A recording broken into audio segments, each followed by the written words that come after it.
Hey everyone, and welcome to another episode, the fourth episode of the YapOff podcast. I'm your host, Ted, along, as always, with John, Sam, and Joe. All right, yes, as always. Hey, Ted. Yeah, cool, great. You gotta at least pause, like, if you're gonna pause. I'm pausing. I paused because there was a pause there. Some good news, bad news.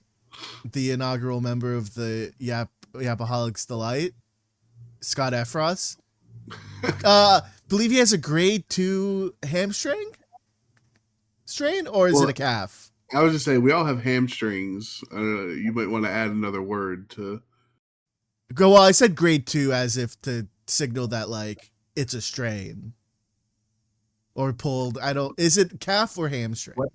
Whatever it is more downtime for him to come on the podcast and talk about Hot Rod. To talk about Hot No Rod. excuses now. Yes, exactly. I know you're listening, Scott Effross. My DMs are open. Joe, I want to ask one quick question. Sure. You drafted Step Brothers, correct? I'm pretty sure I did, yeah. Then, ladies and gentlemen, we have the second member of the Yapaholics Delight, Maxi Keeber of the Los Angeles Lakers, has selected Step Brothers as the best movie to watch on a long flight. I think it doesn't need a qualifier. I think it's just a great movie. Specifically with that qualifier, it's not going to get you through most of the flight. I know. It's just going to be a portion of it, but it is a great one. It's like it's a funny pick because it's like it what like the video was like, on a long flight, what are you watching? And he's like, oh, Step Brothers, obviously. Everyone's picking like The Godfather, Harry Potter movie. Like, they're all picking good movies.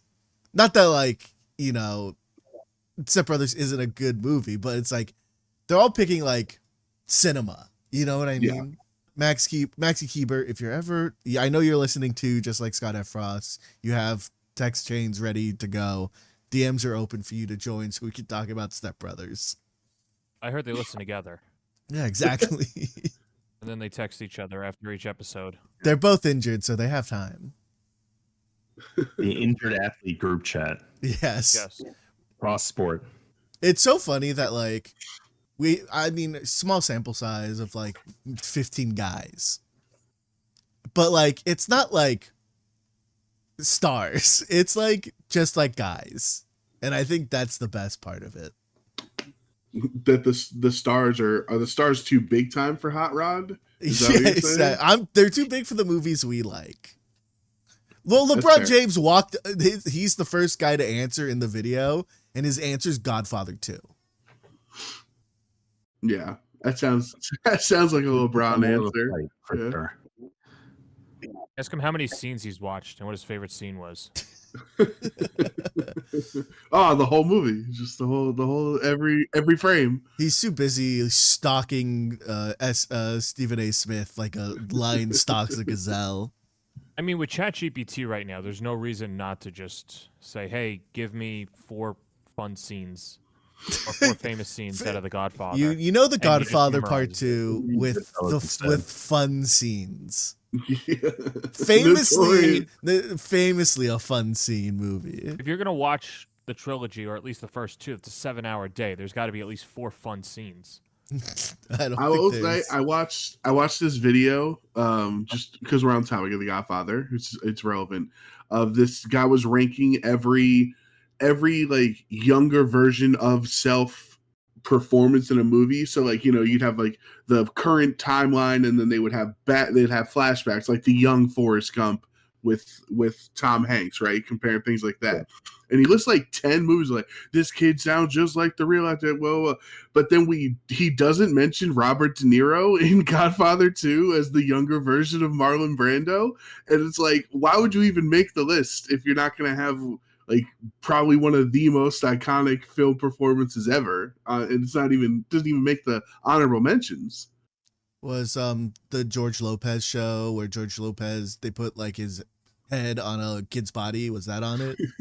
No, that didn't make the cut. That's a shame. With young Sheldon on there for playing the it was. version of Sheldon. It wasn't a movie. It's not qualified. Oh, it's movies. Me.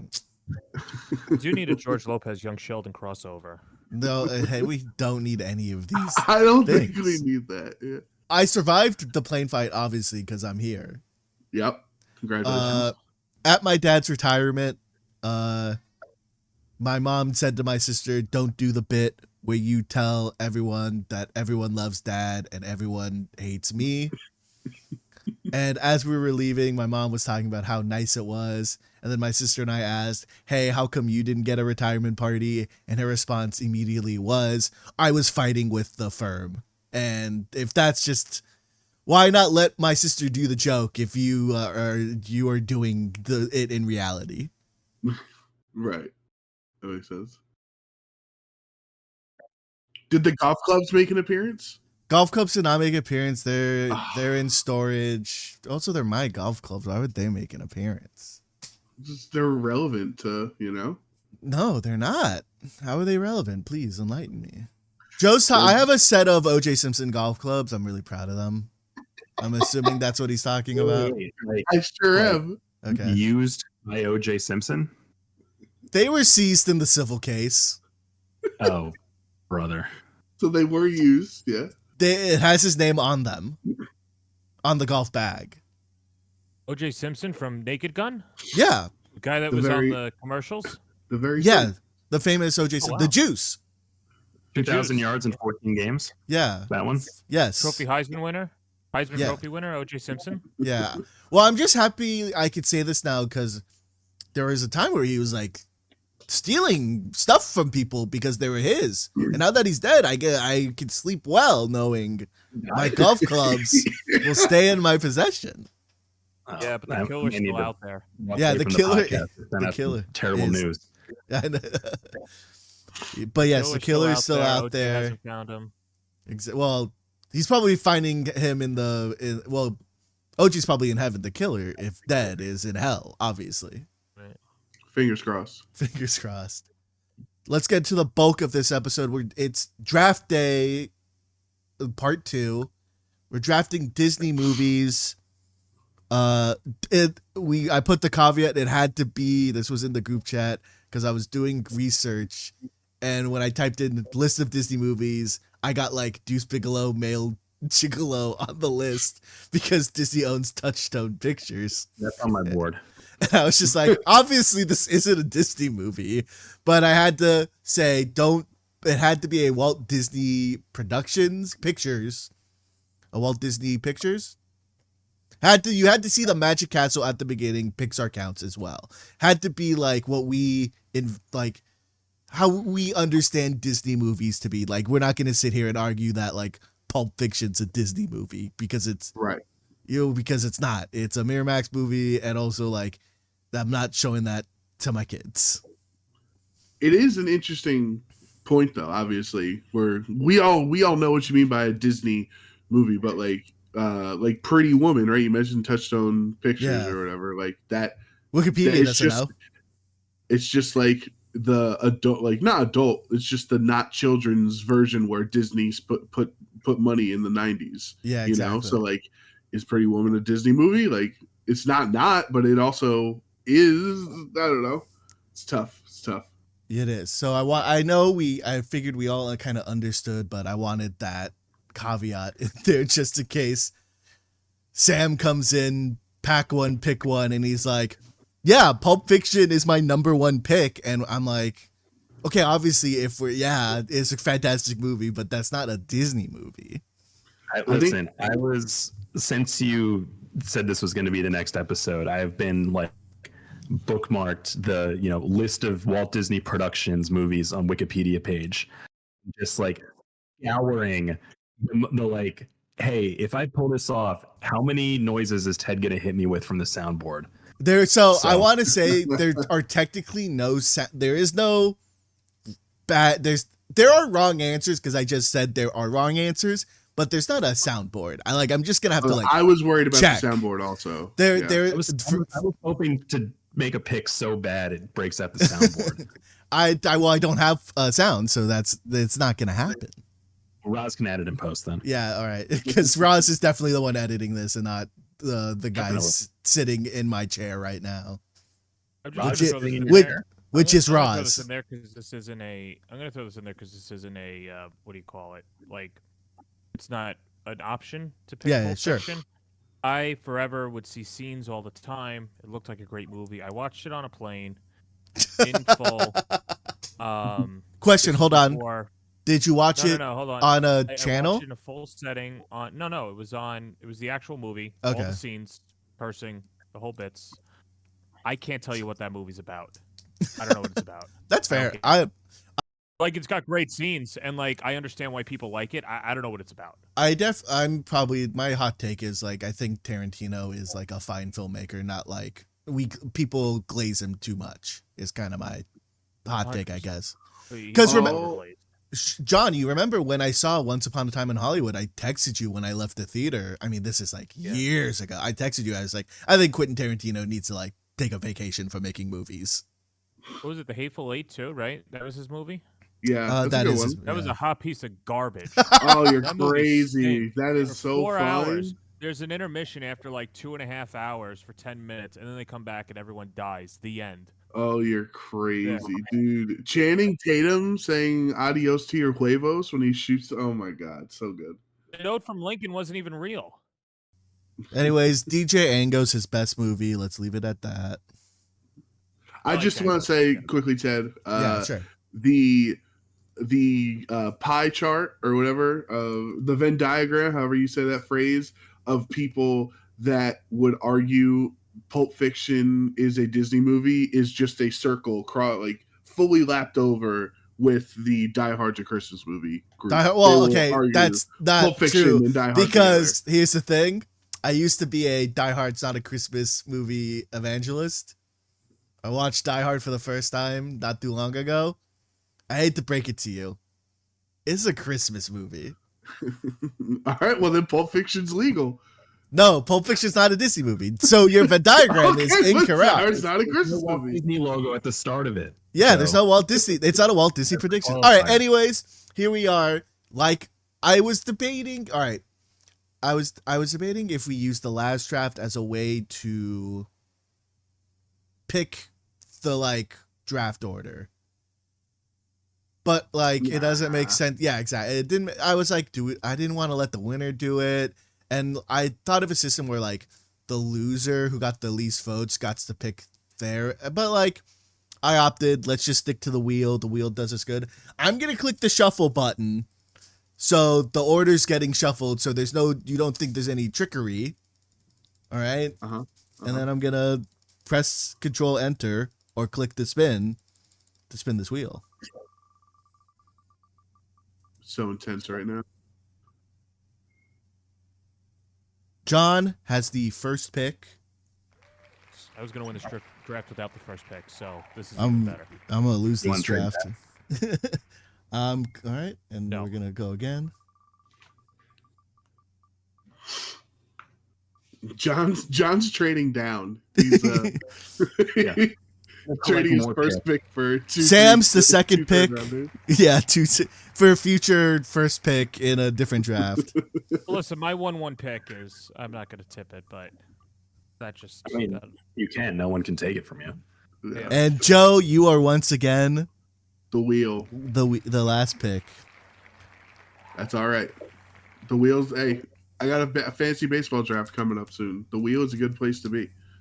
I also have my fantasy baseball draft next week, and I'm praying that half of my team is not on the IL by May, like the last 2 years. All right, John, you are on the clock. Yeah, I'm very excited for this. I feel very much like Superbad. There is just 1-1 pick when it comes to Disney movies, at least for people my age, and we're all in the same category. I'm going with Toy Story, the first one. Yeah. Yeah, it is. Respect. I respect that pick. I want to say. Go ahead. I'll let you say. Let me have the floor because I made the pick, and you can talk as ever. There's no movie that puts a smile on anybody's face. Even just seeing the characters pop up in cameos, it's so popular that it'll pop up in other Disney bits when you go to the parks, which is pretty cool. Everyone can relate to Buzz, even though he's a toy where he's just he's trying to fly his whole adventure, and it's just don't give up on your dreams, and eventually he does it. and it's got some great lines. Like I was watching it a few weeks ago when you said that this would be the draft, and I just remember when Woody meets Buzz. This just always made me giggle. He goes, "The word that I'm searching for, I can't say because there's preschool toys present." Like that's just always funny to me. The toys dropping whenever Andy comes in. It's the start of a great franchise. Um, I know that there are some people that love all four universally. As someone who thought it tailored off at the third and got a little too cheesy, it's fine because even number 3 was still good and 4 was fine. But yeah, Toy Story is the universal number 1, I think, and I'm glad that it fell all the way to me. And I will yield my time to hear debate. No, you're getting no debate from me. I went a different approach with my draft, so this would not have been my number 1 pick. But I'm a little freak like that. This is like, I feel like I know like Golden Age Disney animated movies are like things we technically grew up on, but I really feel like Toy Story was like the like keystone one for us at a certain point, right? You know what I mean? Like that was the one we flocked to theaters for. Well, it's a difference, right? Because at the time, yes, it was still Disney associated, and like John Lasseter and them boys were all former Disney employees working with Steve Jobs, rest in peace, on Pixar. But it wasn't fully Disney, you know. Yeah. So obviously, to us as 4-year-olds, it doesn't actually matter. We still associate with Disney, and now it is a Disney movie. Now that it's Disney Pixar, but I think I respect the pick, but I think it would, if I was first overall, I don't think with the entire breadth of Disney animated films or films in general, not just animated, I don't think it wouldn't have been my 1-1, but I respect it. I know we were like, obviously Superbad was the obvious 1-1. The difference with like Disney is like, there's a lot to pick from that is like things we deem as like, wow, this is like the best. This, you know what I mean? Yes. Yeah.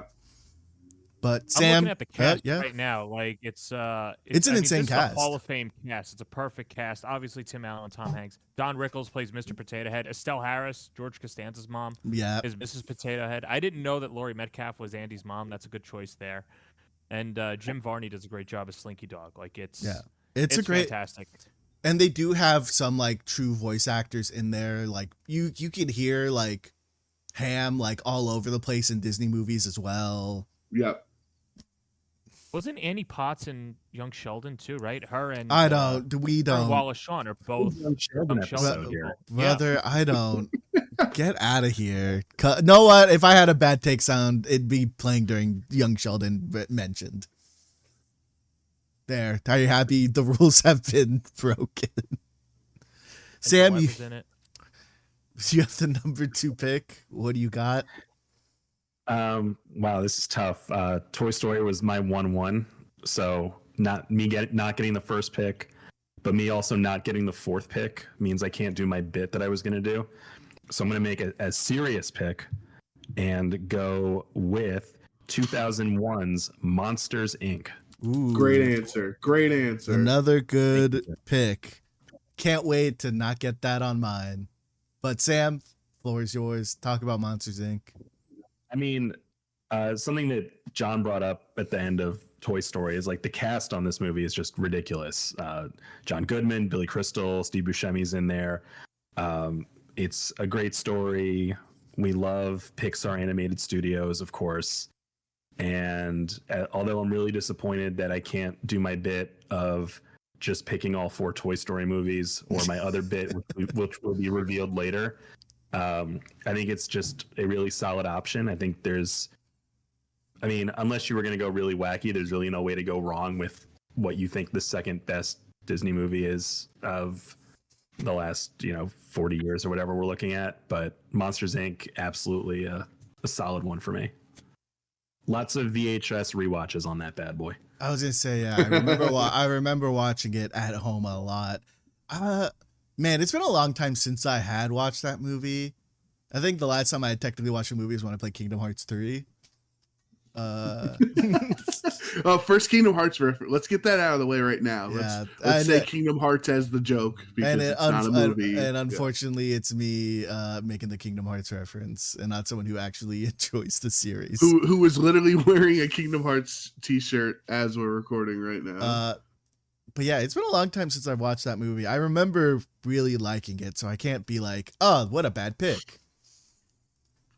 I think what's great about these first two picks here from our studs, John and Sam, is that when you go back in time in your head as a kid and you watch these movies, like these concepts are so creative and so unique that like even though you knew it was a movie that you were watching as a little kid, it still felt like oh yeah, because my toys do talk, or oh yeah, because like there might be this world of monsters on the other side. Like even though you're watching a movie, it was still believable enough as a kid with how they just set up the storyline that you're like, well, yeah, this could be real. And I think it's very much so like beloved.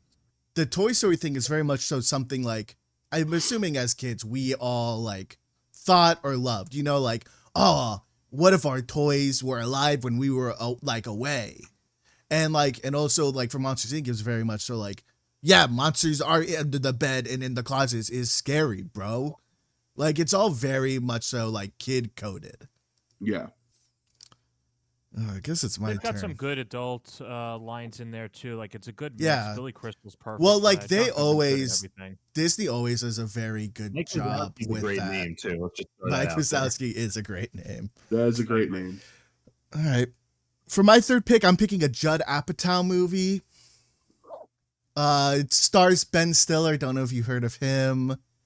Kenan Thompson's also in it. I'm picking 1995's Heavyweights. Wow, coming in hot. Okay. This is my one of like favorite. I have a my big board. I've watched every single movie on this list in the past 2 weeks. To make sure I felt good, did not have to watch Heavyweights to know I'm picking it first, no matter what. I love this movie so much. I'm not a big Ben Stiller head. This is Ben Stiller. I love every scene Ben Stiller is in. Attention campers, lunch has been canceled on a lack of hustle. Fantastic line. I love it. There's so much to say about this movie. Disney wanted a family camp movie. They tapped Judd Apatow to make it. This is Judd Apatow around like Freaks and Geeks. And so he came back with a rated R cut of this movie. And Disney's like, what the fuck are you doing? We're Disney. So this is the first Blu-ray I ever bought. There is so much left on the cutting room floor that is on that Blu-ray. There's a scene where literally the camp counselor and the school nurse fuck. Like it's Judd. It is a Judd Apatow movie, and then he's like, I have to make cuts because it's a Disney movie. It's everything about it is so fascinating to me. There's a scene with the worst ADR you'll ever see in your life, and I love it every single time because I know what he's supposed to be saying. If you've never watched it, there is something for you in this movie. I laugh every time. I have not seen. I've just seen bits and pieces. To be fully honest, they're missing out, man. It is worth it. It's not a long watch either, like Apatow's other movies. I really, and Ben Stiller is fantastic when he's the heel. Yes, and you could see a lot of Dwight Goodman. Yeah, I wanted to say it, but thank you for mentioning it. Like in Dodgeball, A True Underdog Story, he very much plays a very similar character. There's theories that like they wrote the role for Ben Stiller because they liked his as Tony Perkins in Heavyweights, and like you can see because they're very similar. Like they both used to be like fat, and then they lost a ton of weight and they want to motivate people to lose weight, and then they're but like I love this movie so much. There's not a moment where I don't laugh in this movie. There is something for you in this movie, and like just the history of the movie is so fascinating to me. I think it's you have your own organization, your own front office. Yeah. So you do things your way. I just I'm picking Judd Apatow and Kenan Thompson. I'm picking luminaries in the industry. What do you? Ben Stiller. I will say also trying to say one of Ben Stiller's best performances, and we're not talking about The Secret Life of Walter Mitty. Is just I've never seen it, so that's not a movie. Oh, okay. Also, like I said, I'm not a Ben Stiller guy. This was a movie that would always come on ABC Family, and when I was just channel surfing, and I would just leave it on because there's nothing else to watch. And this is before I really enjoyed the movie. Anyways, Joe, you got the wraparound again. This is a precarious position to be in because obviously I have the pick of the litter right now back to back, but then I don't know if, say, my third option is going to make it back to me, right? So, it's so difficult. I think I'll go. I'll kind of draft in some theming, and so my first pick will be I would be dishonest to myself if I did not take this first, and if Ted did have a boo sounder for this event, for this pod, he would use it here. I have to draft 1994's The Lion King with my first overall pick. Why would I boo you? Because you'd bring up the Kimba crap and all the other stuff. No, if anything, I'd be like, oh, you like Hamlet, bro? But everyone's done that joke. It's whatever. It's not it's a great. But it's also not even Hamlet because Scar Scar does not conspire with Mufasa's wife to kill Mufasa, so it's not the same thing. I understand the Hamlet inspiration, but it's really not the same thing. But whatever. No, The Lion King's been so important in my life. Obviously, one of my favorite Disney movies.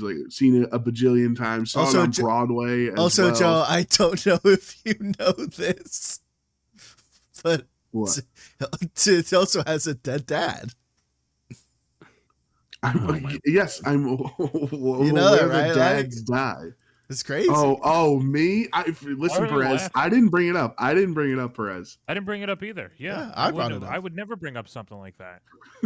Well, I'm a little more dark than you. That's the difference. I don't know. Prom King too. Simba's prom king of the pride. I didn't know that. I'm writing that down. Yeah, I think this is the quintessential Disney animated film from the Renaissance era. It's the biggest one. It's the most successful one. It's made $1 billion twice because it made it the first go round, and then the live action made $1 billion, and the longest running Broadway, yada yada yada, made billions on Broadway and everything. And I think it's probably one of the most recognizable franchises on the planet. And I love every song. I love every part about The Lion King. I think this was the first movie I had ever watched. I can't remember, but Disney was made its presence known in my household. So I feel this is one of the obvious picks in the first round. Yeah, this would be my one. Even if I was going first, I respect Toy Story and Monsters Inc. I would still draft it over those two. Does anyone else have any other thoughts on Lion King before my wheel? Yeah, great pick. Yeah, good pick. Yeah. So I'll continue my theming where I chose a Renaissance era Disney animated movie, and I'll choose what I think is the best Pixar film, and that will be 2003's Finding Nemo. I respect Monsters Inc. I respect Toy Story. I think Finding Nemo, for a children's movie specifically, but just as a film in general, is as near perfect of a storyline as you can write in a movie. I think they should teach screenwriting schools and learning how to write movies. They should teach Finding Nemo with protagonists and antagonists and the cliche what does he want but what does he need and what's the MacGuffin, all the quintessential aspects of storytelling in film. Finding Nemo is perfect. If you rewatch the movie today when we're done here and just pay attention to how the writers get you from Marlin and Nemo to the start to Marlon and Nemo in the end, and how we get from A to B to C to D, like how every transition is relevant and necessary to get from A to Z. It is a perfectly executed story, and I think to this day, still Finding Nemo the best Pixar movie. Yeah, that's a great pick. That's a great pick. I think that there's no wasted character or scene in the movie either, which is why it flows so well. Like even when you've got the scene with the sharks, it's quick, it's funny. There's comic relief in there. When they meet the tortoises, that's great too. The jellyfish scene. You're right. It's a very good movie. I think 4 of these top 5 picks are all 1-1 worthy. And I think like it's been. Yeah, Finding Nemo's great. Like I can't think of any other funny things, any other things that stand out. I love even some of the continuity in there where you go to the dentist office in Sydney, so naturally all the fish have Australian accents except Brad Garrett's character. Yeah. But it was still, it's a great movie, and if you don't like the dentist, that movie's not going to help you either. Yeah. Yeah, and it's like, it's just like, just for our listeners or for you guys, like watch the movie and pay attention. Like the only reason that storyline B happened is because A happened. The only reason that C happened is because they had to do B because they had to do A. Like it is so perfectly executed, like of their physical journey traveling through the water. It's just, I can't speak positively enough about Nemo. All right. For my second pick, I had a sequel to this movie on my board, but I rewatched the first one. I rewatched both to make sure I was correct, and I was not. I was incorrect. I'm once again taking a movie from 1995. I'm taking an animated movie, which will be a surprise, but I'm taking a Goofy movie. Ooh. Okay. I also the sequel might get dropped later. I'll just leave it at that. Hey, I'm not complaining. It's been so long since I've seen this movie, watched it for this, and that movie is moving. Like it doesn't, you get breaths and moments of like very like sentimental that, is very quintessential to Disney, but the story is moving. It has great pace. It feels like there's nothing that should be cut out, that shouldn't be in. Like it feels great. The songs, obviously, let's talk about Eye to Eye with Powerline. One of the best Disney songs you could ever imagine. It's catchy. I love it. For Joe, James Marsden is voiced Max Goof. If you don't know who that is, he's in like 12 episodes of Boy Meets World as Eric's only friend. I heard the voice and knew immediately it was him. Nice. But like the animation still looks good in 2025.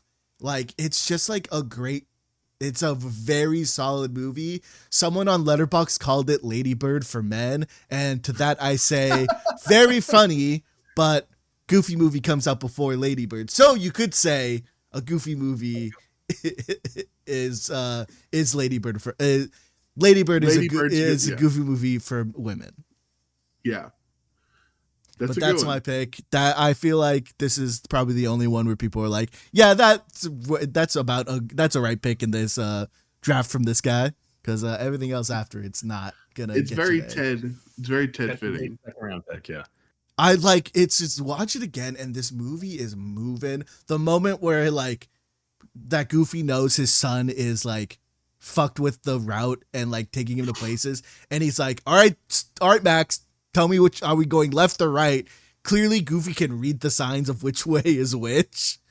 And Max, of course, goes, oh, we're going left to California. And you see like the like hard cut back and Goofy's like seething really mad because he knows this is not the right way. It's great. It's very comedic. It's like, I want to say it's like an alt Disney animated movie where it's not really like other animated Disney movies.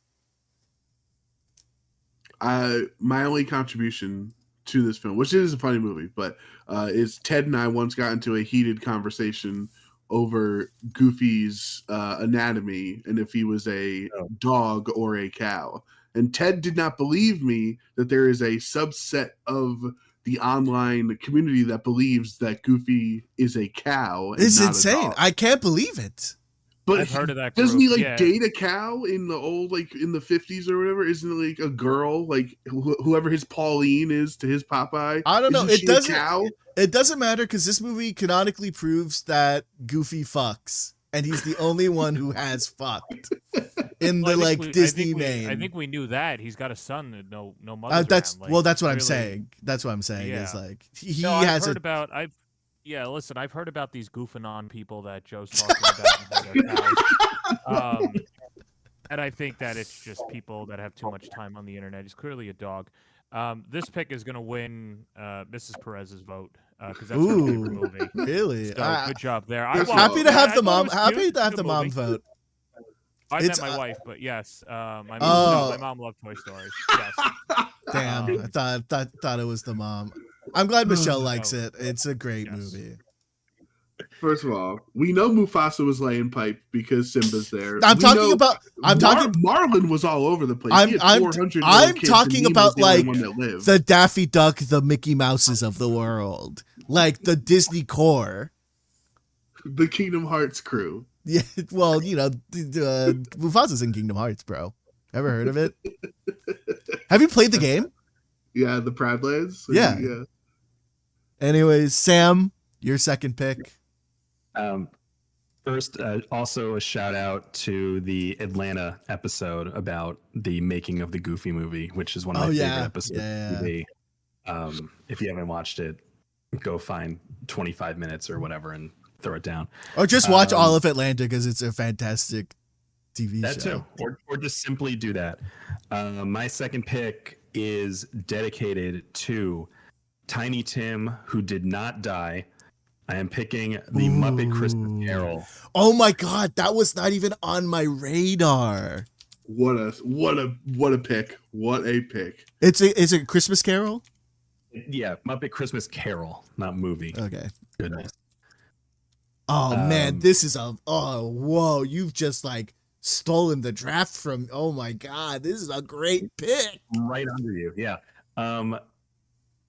Just before we get into all the work from the Muppets themselves, incredible work here by Michael Caine, having to play Scrooge and having to play the straight man against an army of Muppets. The movie itself is great. It's hilarious. It's a well-done retelling of a very old and boring story. Something that kids could relate to. Even as a young Jewish lad such as myself, I was like, wow, Christmas rips ass. I am going to go with, and also just everything that it's sort of spawned, like all the, single actor against, Muppet movie ideas and plot lines and stuff like that. None of that happens without this gem from 1992. So that is my pick at number 2. Oh man, I've blanked. It's a Disney movie because it's, oh man, this is the one. The opening scene on YouTube to make sure it had the Disney animation. I saw it on the list of Walt Disney Productions, and I was like, does this count as a Disney movie? And it's in there, so. Man, this is a great. I have no notes. Great pick. This is obviously this is what we watch during Christmas. My sister she loves the Muppets, but she loves this movie for, Michael Caine to be acting against puppets the whole movie is so phenomenal. It's just such a job from him, it's just everything about it is great. Yeah, he's one of the most serious actors ever with fucking background, but he finds a way to do it. Yeah. Great pick. John, we're back to you. 2 picks back to back. Yeah, this is going to be a more recent movie. I think it's got the potential to be similar to Toy Story in a franchise. Both movies have been fantastic. But I'm going to go with 2015's Inside Out. Oh, wait. I think I know it. Well, fuck it. Whatever. It's a Pixar movie.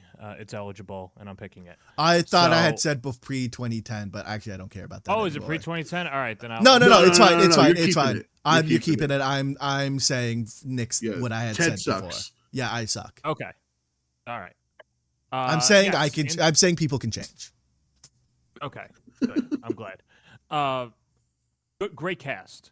Great cast, as with most Pixar films. I mean, they really don't miss on casting. That's credit to them. Yeah. I think it's really interesting, the trajectory of Pixar movies and how they've just had different beings have emotions. Now, what would happen if emotions had emotions? And that's what that was. It's the closest I came to crying to like one of Disney's newer movies. Joy, played by Amy Poehler, is fantastic. It takes you for a ride, no wasted scenes. And I think we all relate to Riley, the character, in just a simple struggle, and it's a good story there. And they've got some good jokes in there. Bill Hader's phenomenal in everything that he does. The Triple Dent Gum jingle is still very funny, and it's just like a callback to annoying earworms. So that's pretty cool. So yeah, I'm going with Inside Out for that pick. This is a great pick. I got no notes. This is where like I have a like for a while I was like, man, Pixar just doesn't have it anymore. They do it like I'm not after Toy Story, they were doing like sequels and everything, like nothing new, and I was like, I want like new ideas with like different, and then Inside Out comes and I'm like, wow, they fucking like they're back. I closed the It's So Over folder and opened the We're So Back folder. Like I was like back on the Pixar train. Pour one out for Bing Bong, because I did actually cry while watching the movie during Bing Bong's, selfless act. Amazing.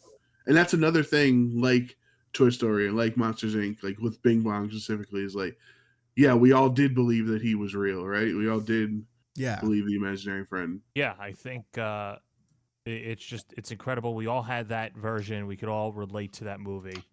It was great. They did a really good job. I don't know if that has put Pixar fully back, but it certainly to me from the grave. To me, yes. To me, I was just like, they had been things that were, in my opinion, misses, or like things I didn't really care for. And I was like, I don't know if I wanted to see Inside Out. And then I was glad I did, because I was just like, wow, they really knocked it out. I get it, though, because, I mean, how many, and I don't want to tip picks, but how many sequels are out there? No, exactly. And it's just like, oh, all right, we're just keeping the same rotating cast. Also for me, it was like, this was like the Cars era for Pixar.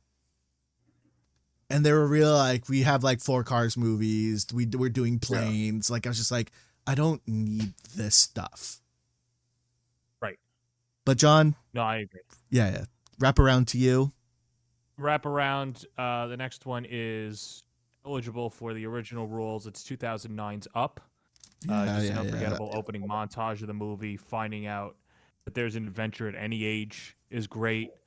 The kid's adorable. I think what's really funny about it is like it's just these two hodgepodge characters, the two mismatched, the odd couple that just gets together and hilarity ensues. But again, no wasted scene, and I like that they get the sad part out of the way right away, so that even when there's sad parts at the end of the movie, you're like, yeah, well, I mean, nothing compares to his wife dying, and him being heartbroken from that. So yeah, I think that's a great piece to it. And then one interesting thing is the villain, Charles Muntz, was named after Walt Disney's first employer, took his early cartoons. So like just a great little callback there, and that the Disney company has not forgotten about the dastardly deeds of Charles Muntz. It's important to hold grudges. Yes. Yes. Oh yeah. Even in the freezer. I said my piece about this movie last week, I believe. Or last episode, so I'm not gonna. It's a great pick, and you know what? In the 3rd round, I'm gonna say that's probably where it should be. Yes, Up is one of the few animated feature films that has been nominated for Best Picture at the Oscars. So the people would agree that it is a very good movie. I think was it Doug the dog? I forget what Doug. It's Doug. Yes. Doug D-U-G. Like, he's like everyone who's ever owned a dog before is like, yep, that's just how it's Squirrel. Like, like it is a fun movie. It does get overshadowed by how phenomenal the Jeremy Lin-esque intro is to the movie compared to the rest of the film, but the rest of the film is still solid nonetheless. You're saying the first 15 minutes of Up is a Linsanity run?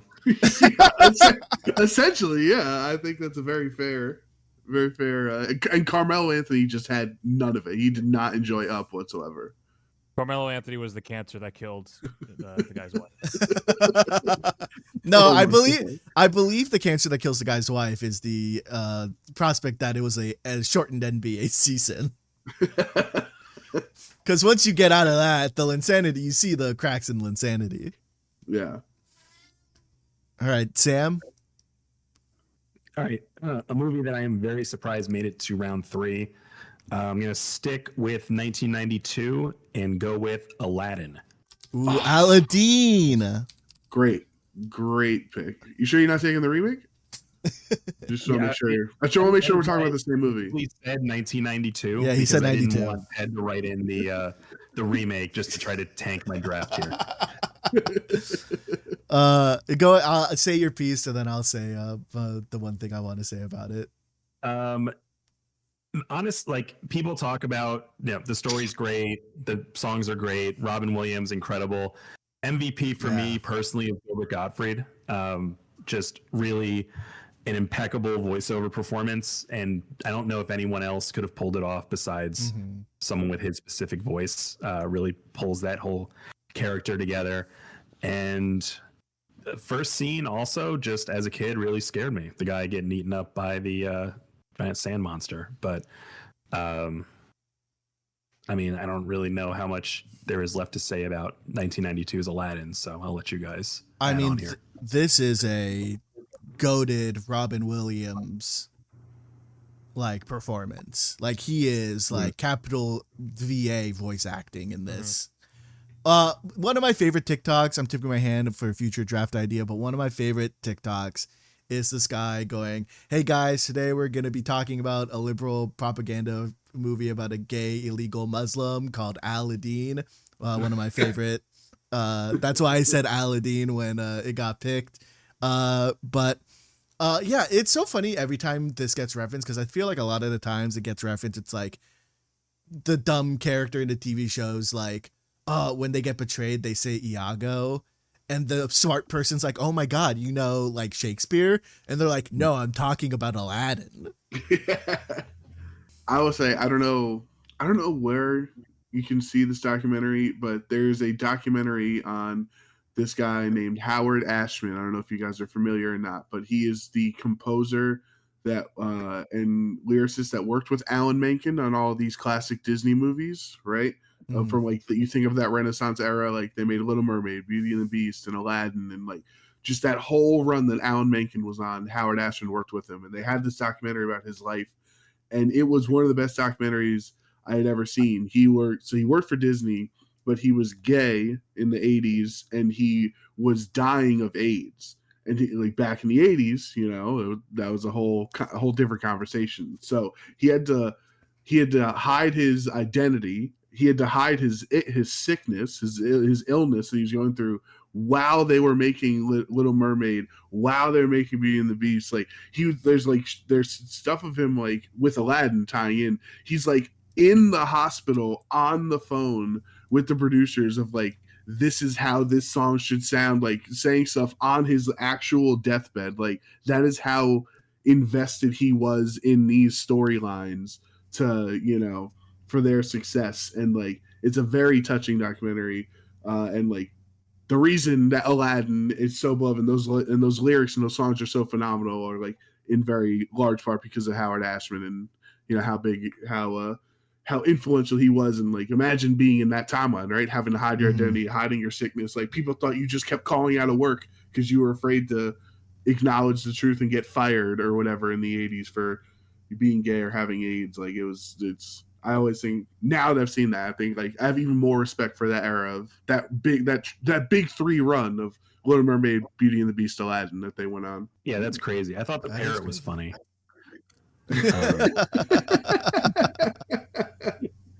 All right. Pick 3. Did you know the parrot was also played by the guy that did the voice for the gray character in Fairly Odd Parents? Remember when they all went gray and one was a dentist? Yeah. He played the same guy. That's crazy. Did you know Amy Poehler was in Saturday Night Live? The range. For my third pick, that. I'm going to 2003. I'm going back to live action because 2 suits, 2 tokens in hand. I got no respect because I'm the new man. I'm going Holes. Oh, nice. Oh my goodness. I was watching Holes, I unironically said to myself, "Man, I'm digging holes," and took a beat and said "fuck" because I realized the pun I had made by accident. This is one of the better adaptations I'd seen, like rivaling maybe Charles and the Chocolate Factory. It's not, because Charlie and the Chocolate Factory is fantastic, but like I had such a fun time watching this movie. The adults in this movie are every adult is bizarre. They're like a weird adult. Sigourney Weaver's weird. John Voight, weird guy. What's his name? I think John Voight's a normal person. No. But no, they're all like just like weird adults in this movie about kids. The flashbacks with Patricia Arquette and Gus from Psych are terribly dark and racist and sexist. It's like so off for like a Disney movie, I feel like. I know there are some racist undertones in it, but like this one's like, no, they're wearing it on their face for some of the scenes. It's like it's also a Disney movie where like it's showing guns killing people. You know what I mean? Like it's very like off-brand.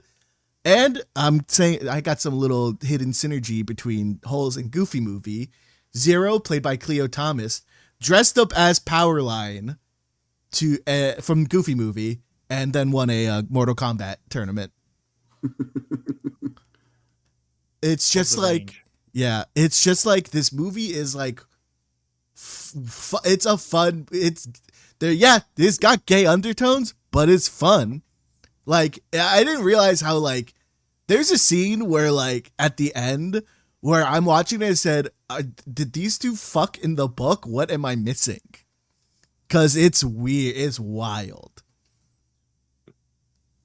I think you hit on a few big points there. Number one, I 100% agree with you that the film is very close to the book, with the exception of not putting Shia LaBeouf in a fat costume. Yes, no, I 100% agree. Heavy set, but I get it. You probably only have 4 weeks to film it, or however. You're not going to do that, especially in 100-degree weather. And but also, that's fine. And also, like, you're not going to recast Shia LaBeouf because this is like even Steven Shia LaBeouf. He's like Disney's kid at that point. No, right, of course. No, that was good. I applaud Disney for having the racial and gay undertones, like just throwing it out there, because that's how I learned about it. You know, you only, at least how I grew up was you learned about slavery and civil rights and everything through books, and you never really got to experience. So in a book, it seems like it's fantasy, but it just hits different, even if it's in a fiction movie. So to see that like was really jarring.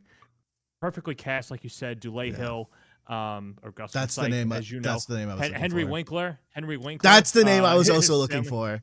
Yeah, the Fonz. And then how about this? Laker great Rick Fox. Rick Fox as a baseball player. I did want to mention that. No, baseball player. Yeah, he's a baseball player. He's the one who Zero steals the shoes, and and then he comes around going, "Oh, you didn't. You know, it was all a misunderstanding. Let me endorse your dad's foot odor product." Yeah, but no, that's a very good. This is a very underrated pick. Like, I really like this pick. I was not expecting people to like this pick. Also, it's a great book. It was one it's of the great first book. books It's I read. Same. Yeah. I want to say, if you watch this movie just because of this podcast, watch when like X-Ray and like Caveman speak when it finally is raining in camp, because you're gonna watch that scene and your immediate response is, "Oh, they fucked." Because like it's what happened. They're making a remake of this, or they're doing a new version of this movie. Series, I think. Yeah, a TV series that is going to be like gender swapped, which I don't see how you can do it when the whole point of the book is about how you're a man, you got to be masculine. So I don't really know how they're gonna do it, but you know, it is what it is. You know, this came out in 2003. I have a lot of Roger Ebert because he's the GOAT reviewer. Got a lot of quotes from him littered in my notes. About this movie, he said, in a time when mainstream action is rigidly contained within formulas, maybe there's more freedom to be found in a young people's adventure. It's 100% right. And that's a little bit of a precursor to even some John Green books.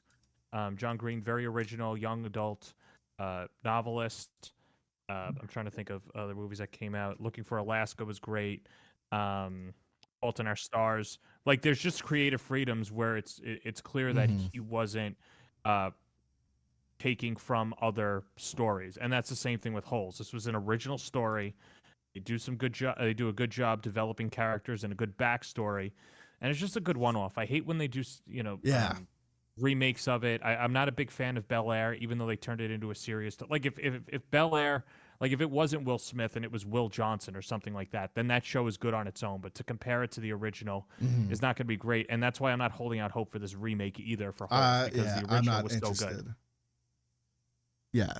All right, Joe, your wraparound picks. All right, I'm going to be consistent where I'm choosing one of each type of category. So, first, Lion King was a Disney animated, my favorite Disney animated feature. Finding Nemo would be my favorite Pixar movie, and then I think one of the most influential movies that Disney has ever made, and I don't know if any of our listeners or many of you have watched it because it's very old, is 1940s Fantasia. Ooh. For those who don't not seen Fantasia, it arguably is one of the most influential films of the early era of movie making when it comes to music and sound design and just influencing how people started to understand what you can accomplish with sound in film. Now, yes, there were talkies and things. People were talking in movies for like 15 years at this point, but the whole premise of Fantasia is just like an hour and a half orchestra, essentially, of this, like the orchestra leader, like playing different scenarios with music, and then the music is tied to the visuals. And it's a thing that we take for granted now, but at the time it was absolutely monumental. This is where the Sorcerer's Apprentice comes from, and that iconic imagery of Disney, or excuse me, of Mickey as the wizard and everything with the brooms. I think as a kid, I did like it, which most kids don't like this because there's no action, it's just music, there's no talking. But I was just like completely blown away by this. I remember I took a college class also on audio design and film, and we watched it again in there, and it's just like watching it as an adult now, like I think I have way more appreciation. I imagine if I was an adult in the 1940s and like seeing like this is the power of filmmaking and this is what you can accomplish with audio and visuals matching together in movies. Like, I love Fantasia. I'm going to be honest here. I watched this as a kid and I thought there was something wrong with the tape because no one was talking the whole time. And I kept complaining to my parents, like, you got there's something wrong here. Like, we need another copy. And they were like, no, you're just very dull. So I've not visited Fantasia as an adult, but Joe, your pitch for the movie has actually made me want to revisit it with fresh eyes. So I don't know if it's not a pick that I personally would have made, but I admire your selection there. I want to say, like, to Joe's point about like how like sound design and all this, filmmakers will like. I'm gonna talk about this in an upcoming video whenever I get around to finishing the script, because I got triggered. But like it's more important to have better sound than it is to have better visuals, because your eyes will forgive poor like quality. Your like ears cannot forgive like bad sound. And like Fantasia is like the proof of like that. Like it's so critically important to have things like sound correct. And this also like I maybe had planted the seeds, or like maybe like subconsciously I had learned to like as an editor, like, yeah, I should be matching my cuts to the music, to the beats of like what's happening around it, not just like making inadvertent cuts whenever it happens. You know what I mean? Like to make a conscious effort to think about when and why I'm cutting, rather than just like, oh, well, the guy's done talking, so I gotta like cut to a new thing. the one cliche thing that people like say, like it's a like with a lot of like pot movies or whatever, it's like a different type. Like I've never done a drug in my life, so I have no idea what you're supposed to do. But they say like if you were to watch this under the influence the way that you watch other pop movies, it also enhances it even more because your brain is like whoa, and like concepts of like close your eyes and play a music note. What color does this sound like? You know what I mean? Like you'll see like it'll play a music note and this note sounds red or sounds green, but your brain's like that doesn't make any sense, but it does, you know? Synesthesia and all that. Yeah. Also, the Back to Kingdom Hearts, the big villain, like the big demon gargoyle guy. Yeah. And then Jensen shows up, and he's like the Keyblade teacher, whatever, bro. Get over it. No, not Jensen from Sorcerer's Apprentice. The big like evil demon. Gargoyle guy. Well, you said Sorcerer's Apprentice, and Jensen shows up in the later ones, bro. Get over yourself. He's from this, and like I imagine if you were to watch that scene. If you were to watch that scene high, I would imagine, or even the dinosaur scene from like, if you were to watch that under the influence, like you would be terrified. You're like, oh my God, this is real. It's happening right in front of me. All right, Joe. Fourth pick. Next. Now we have a different category. So I'm going to go the best live action Disney film. And it is a live action. There is quite a lot of animation going on in this one. But I'm rocking Mary Poppins from 1964. This is the kind of life's work culmination of Walt Disney to try to get this movie made. If you haven't seen the Disney movie they made about trying to get the rights from the lady, it's a phenomenal movie. I don't know. There's not much to say. Is that with Tom Hanks? Yeah, the one with Tom Hanks. Yeah. Okay. Yeah. It's on Disney Plus if anyone has Disney Plus, you can watch it. It's actually a really good movie on its own. Now you do need the context of knowing what Mary Poppins is, obviously, but who doesn't know what Mary Poppins is? Another very influential movie, blending live action and animation together. Some of the most iconic songs of all time, and like this is like Walt Disney's like widely said, besides creating the parks, like in the movie world, the Mary Poppins is his magnum opus. Like that was the thing that he wanted to do. He wanted to get the rights from her for like 17 years or whatever. He tried so hard to finally get it because he made a promise to his daughters when they were young, reading the Mary Poppins books, that he would make a movie, and they turned into one of the most beloved, live action movies of all time. So I got nothing to say about Mary Poppins. It's not for me. I guess it's not for anyone. She ages really well too in the movie, which is good. You're thinking of the wrong one. Oh well. We'll see. All right. We're not Julie Andrews fans. I got it. I'm going. It's the new millennium, and Disney just came out with a new animated movie, and it's a fucking flop, bro.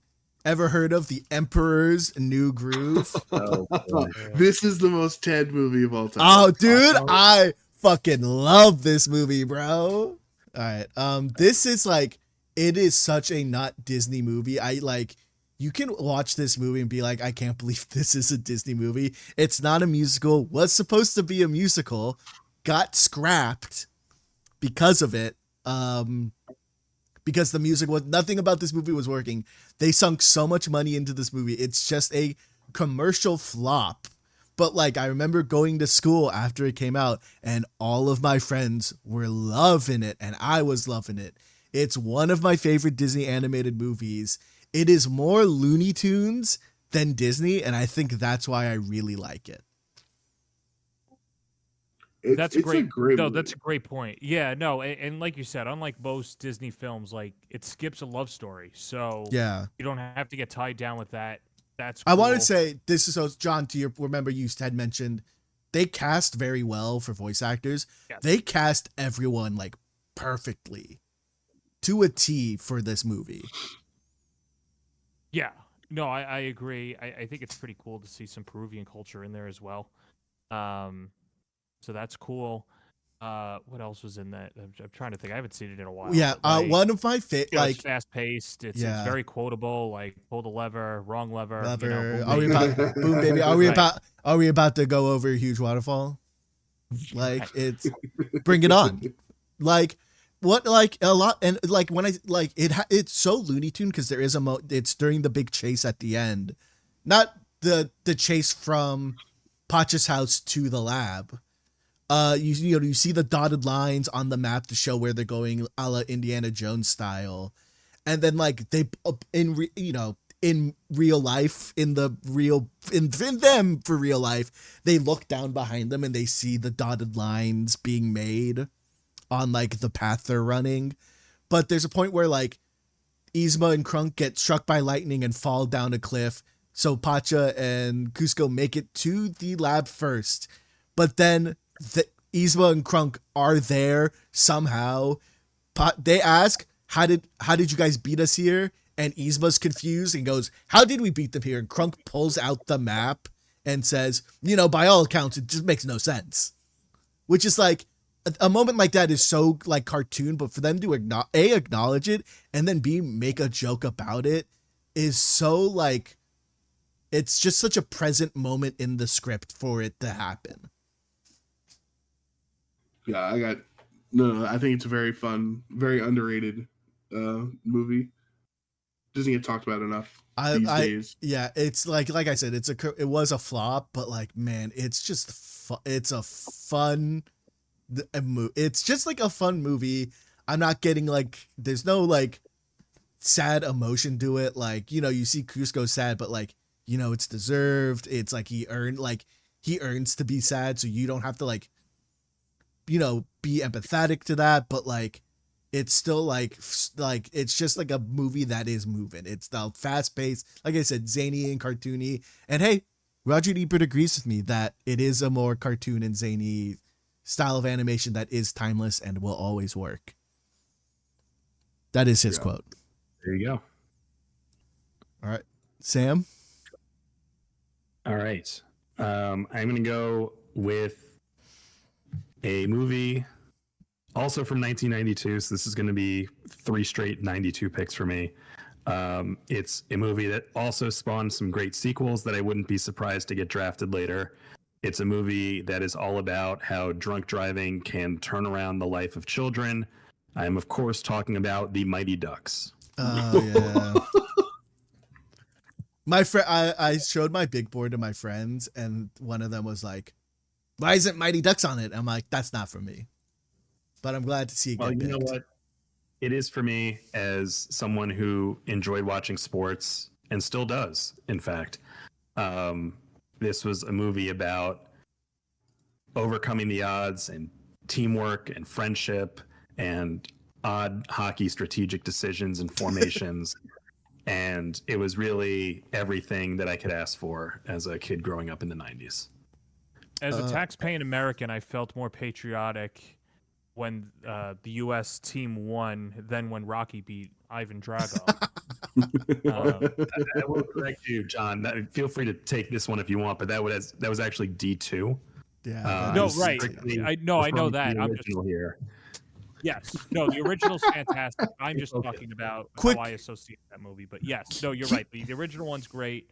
And it's a good franchise, too. Yeah. Great cast. I think a lot of those guys cross over into heavyweights. Yes, I was going to say Kenan Thompson and the guy who plays Josh are in Mighty Ducks. Was Josh Goldberg the goalie? I don't. Tells him to get off the scale. Like, get on the scale. Yes, get off the scale. Yeah. I looked out another great line from Heavyweights. It's so funny. Like, I'm sorry, I love the movie, but John just brought up a great scene.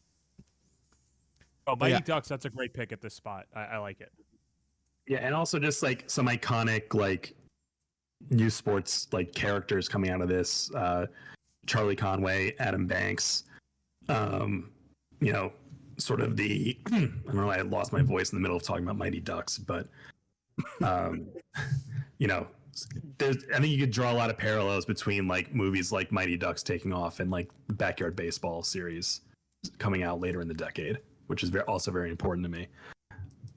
Well, yeah, I think how many movies on this list have inspired sports teams? Aladdin didn't make a sports team. You know what I mean? Correct. That's correct. Muppets Christmas Carol did, but that's for another day conversation. Yeah. I'm like, I don't think I've ever seen Mighty Ducks, so I have like no thoughts. Oh, you gotta see it. All right, just like how I watched The Town after the first draft, I will watch the Mighty Ducks. Nice. All right, John, back to you. Yeah, as you guys could see, I'm just sticking with Pixar because I think Pixar is the best thing to happen to Disney over the last 30 years, and just enhance it. I mean, talk about a big free agent signing. Pixar being added to Toy Story. To Disney has been great. To Toy Story. Well, yes, Toy Story being huge. I am gonna go with. Let's see. Do I want to win the draft now or? You want to win it now or later? Now or later. Still on the board if you want it. Say that again. I said D2 is still on the board if you want it. It is, yeah. I love D2. I'm going to pass. I'm going with The Bug's Life, 1998. Ooh, that's an interesting flick, pick. Princess Ada Hopper. Terrible video game, but a great movie. It just captures everything, and this is where Pixar starts to show that inanimate objects or other non-human beings can have emotions, plot lines, stories. At least that's like my first viewing of it. It's got some good. It's got a good cast. It's a lot of fun. The villain actually felt villainous in the movie, and yeah, it's just a well put movie. No wasted scenes in it. Man, it's been. I don't think I've seen it since it came out in theater, so I have. It's head empty moment for me. I was a real Ants head, so this is a really tough pick for me to deal with, but strong selection. I was also an Ants head. Ants head starring the recently deceased and the most bizarre death of all time, Gene Hackman. I only know that off the dome is because we did. I'm a movie club. We did a Gene Hackman poll for which movie we were gonna watch, and Ants was not represented on it. I thought you were gonna say Ants 1. I was like, wow, what is? No, and better than Hoosiers. In the text chain, it was a lot of no Ants, and I said, I can't believe Royal Tenenbaums isn't on this list. And then I did watch another Gene Hackman movie.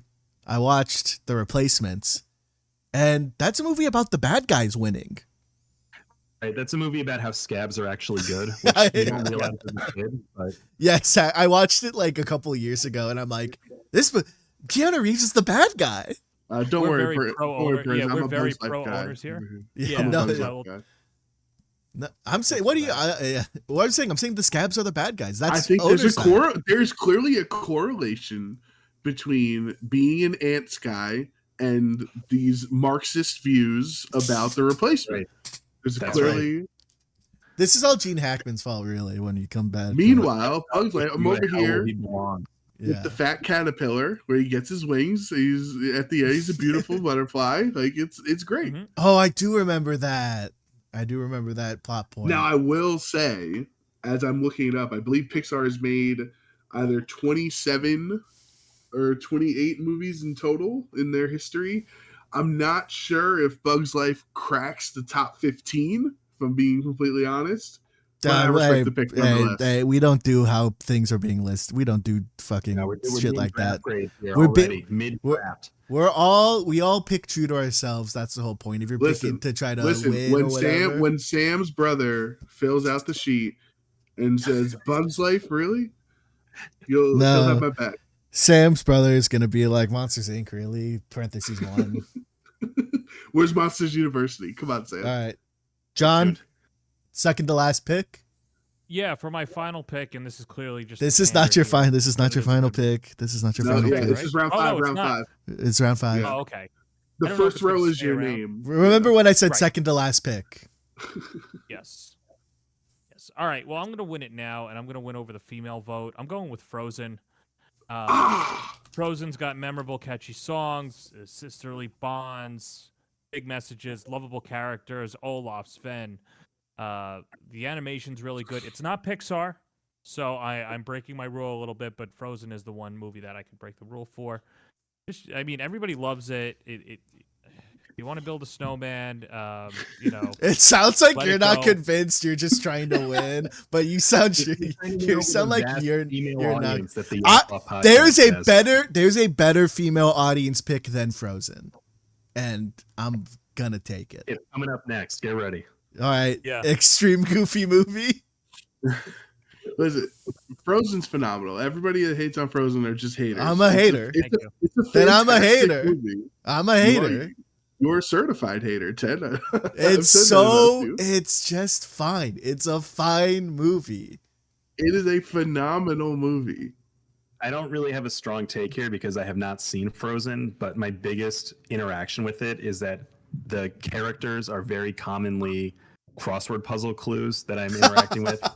I have to know like who Josh Gad plays in 4 letters, and I'm like, was he Sven? Was he Olaf? Like that's like mostly how I know all the characters and their roles from Frozen. So it seems like an interesting movie for old weather enthusiasts. It is. It's a phenomenal movie. Such an aggressively okay movie.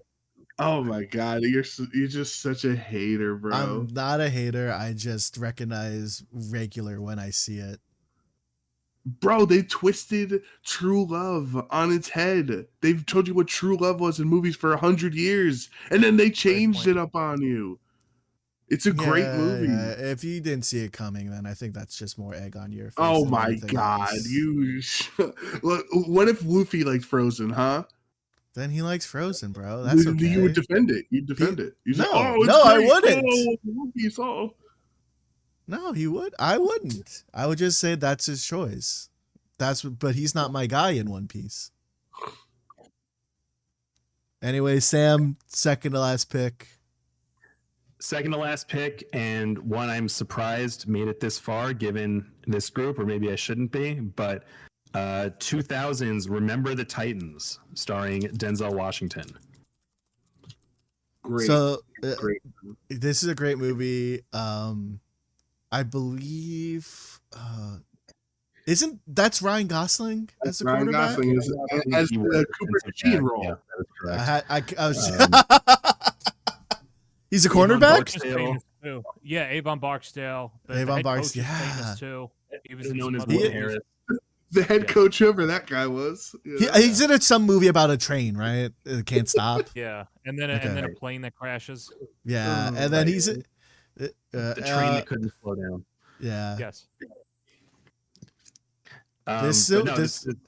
It's a great movie. Me personally, I would not run a reverse from my own 20-yard line as the last play of the game, needing a score, but it works. So no criticism here. But better play calling than Pete Carroll. But I think it's it's a remarkably well told story. I was surprised to remember that this was a Disney movie, and also the soundtrack is absolutely better than Frozen or even Aladdin or whatever other musicals. Get their ass. I got my own ass there, Ted, but I was trying to be an equal opportunity hater. Even if you don't watch the movie, just like throw on the soundtrack next time you go on a leisurely stroll, as I often do, when I was getting ready for this. And also NBC Connection, our rollout at the end of the Olympics every year uses music from Remember the Titans. So not the Temptations or anything like that, but the original score. So it has a sentimental place in my heart because it means it's time to go home. This was the go-to movie to put on when it was raining outside and you couldn't go outside for lunch or anything, and the teacher was didn't want us to be causing a ruckus. They'd turn off the lights and be like, here's Remember the Titans on VHS, and we'd be fucking sitting rapt staring at it. So football is not fun. No, sir. Absolutely not fun at all. Okay, good. It's a great movie. All right. I'm going to go. I was going to go I put the sequel once again as my pick, but I watched the original to be sure, and I was correct. I'm going with 2007's High School Musical 2. Whoa. See, this is why Ted is the GOAT. Because not only does he have the guts to choose the DCOM movie, but he chooses the correct best high school musical film, which is the second one. The songs are just funner in this movie. Like, I get like High School Musical 1 is like, oh, you're not like trapped in a box and like you don't have to be like just a guy. Like, I didn't see High School the Musical walked so fucking Barbie could run. You know what I mean? Do you see? Do you see what I know?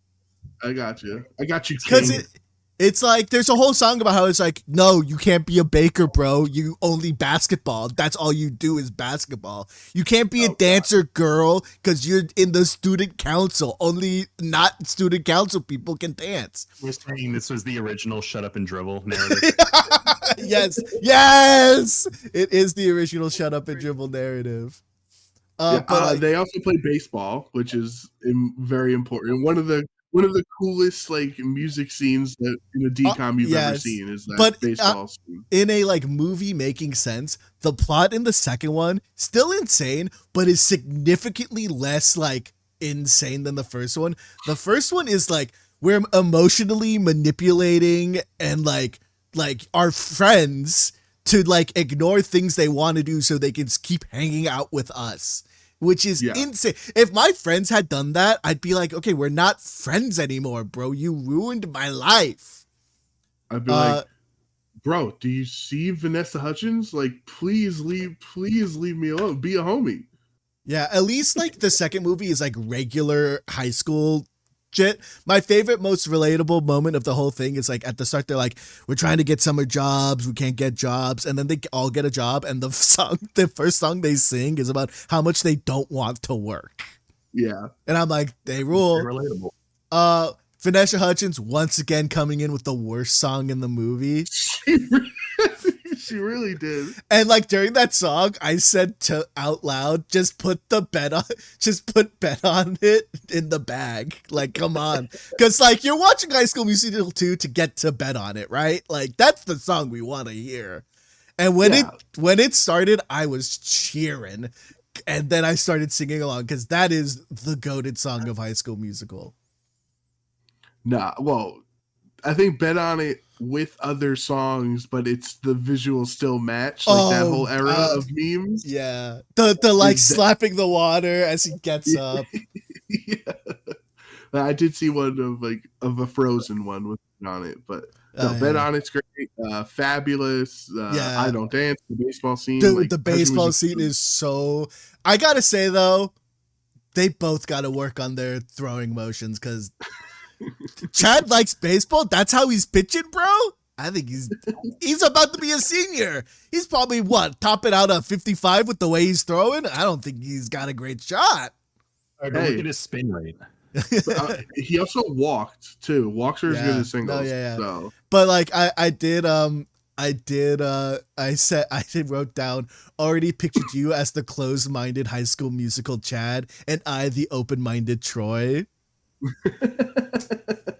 And then like I do want to like give flowers. It's clear Lucas Gabriel, who plays the brother Ryan, is the best singer in the entire cast, and his character is the perfect comic relief for like both movies. Like he is like, and in the second one his character is way funnier. I don't know if that's just him doing that to like, you know, fill his space while the scene's going on, but he is so funny in that second movie. Yeah, but yeah, I think I'm taking the first DCOM. I think it's going to be the only DCOM off the board. South Park did a good job of. South Park did a good spoof there. Sorry. Yes. No. Roz, edit all this out. Go ahead, Joe. I would say not so fast because I was going to say High School Musical if it wasn't taken, but now I'm going to have to fall back to the greatest fallback DCOM of all time. The movie that gave us Demi Lovato, and that's Camp Rock. Oh, Camp if I Rock had, never mind. Bro. Let me play the sound. What? It's bad. What's wrong with Camp Rock? It's not good. The Joe Bros. Joe, They're from Jersey. Ted. Joe, this was the moment we were supposed to be aging out of the Disney. Oh, the literal year and a half after High School Musical. Yeah. You chose a movie for 2007 in High School Musical 2, and then I chose 2008's Camp Rock, and you was like, "We're just too mature." Yeah, exactly. I don't know how you watch Camp Rock and be like, "Yeah, this is my fallback action." You can still take High School Musical, bro. It's there. No, because 2 is better than 1. All right. Do you just not like Demi Lovato? You don't like the Joe Bros? I just don't like Camp Rock. I think you're crazy. I think Camp Rock is a very fun movie. Everybody remembers those crazy summers where you're all trying to sing to be the leader of the performance at your at your summer camp. Everybody totally went through that. And the song's really good. Obviously, there's a lot of very famous people. They gave us Demi Lovato, who's a very, very great musician nowadays. And I think the ending song is a really fun, really cool climactic way to end the movie with her and Joe Jonas coming together, where they've been like, will they, won't they, the whole movie, and then they sing together, and now it's true love because they sing. I think it's a great movie. I think you're the only one that's a Camp Rock head, right? Can I just go on to my next pick, fellas? Or no, Joe, go to your next pick. His final pick. Your final pick, because we got nothing to say.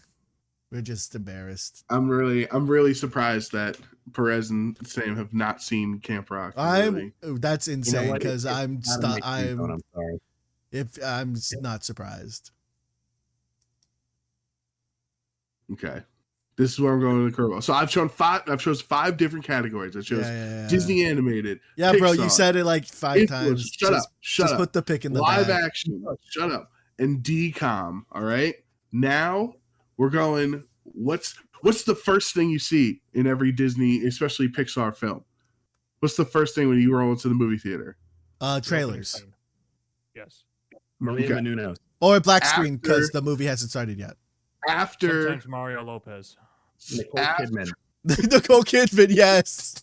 After Nicole Kidman and after the Pixar curb stomps the eye. Yeah. The first thing you see. That's not the first thing. That's not the first thing then. You just 5 things. Yeah. After that, you see the movie theater.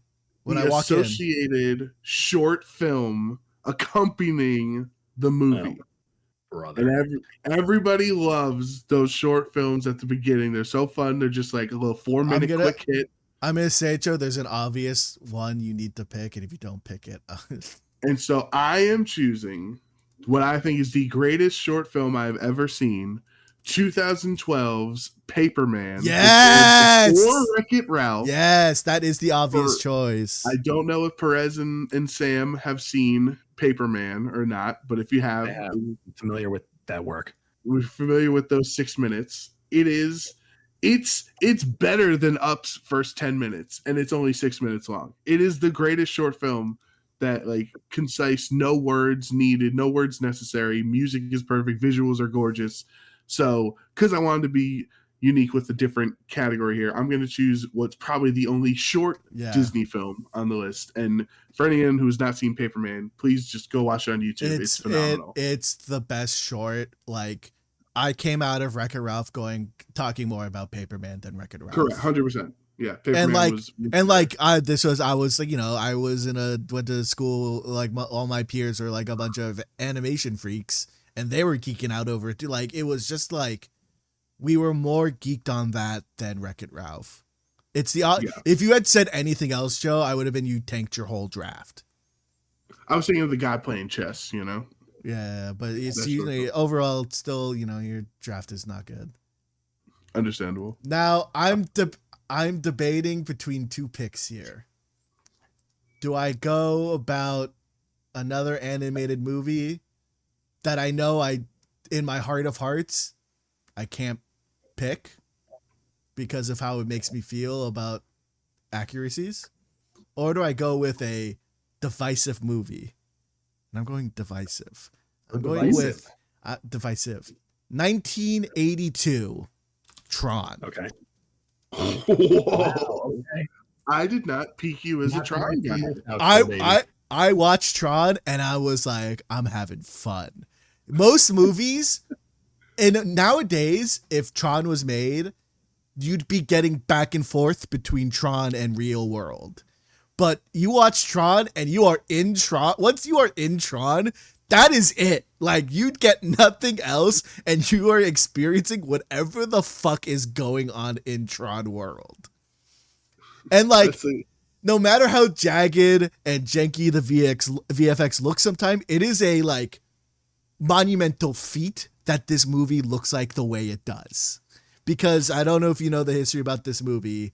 Like, they had to paint over the negatives of the film reel and then lay it on top to make all the effects look like the way they do.